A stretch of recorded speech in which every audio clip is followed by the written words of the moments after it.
ત્રણ છોકરા એના મરી ગયા, હું રબારીની માતા એવું કહું છું. સાચું ને ભાઈ? ત્રીજા નંબરનું ઘર વખાઈ ગયું હે ને? બરાબર. હું પડિયતના મકોણાની માતા ધૂણતી છું, હું ભીખા નાયણની ચેહર ધૂણતી છું, મારો દીવાનો રોમ હાજર છે. મને એવું કે બરાબર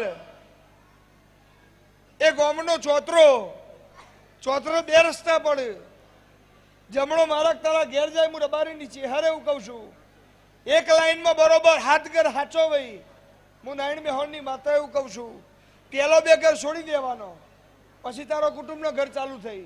હું પડિયતના મકોણાની માતા એવું કહું છું. અને એક પગથિયું જમીનમાં દબાઈ ગયું, બે પગથિયો બહાર, તારી ઘરની ઓટવેળ હાચી હોય, હું રબારીની માતા એવું કહું છું. બરોબર. એટલી ઊંચી મારો રોમ એવું કે છે. અને ત્રીજા નંબરના ઘરનું નખો જતું રહ્યું હોય અને ત્રણ દીકરા એના મરી ગયા હોય અને દેરું ના હોતું તો મારું નાયણ મેહોણની માતાનું વેણ છે. તો કળિયુગમાં હું પડિયતના મકોણાની માતાના કહેવાઉં. વગાડ હું પડિયતના મકોણાની માતા.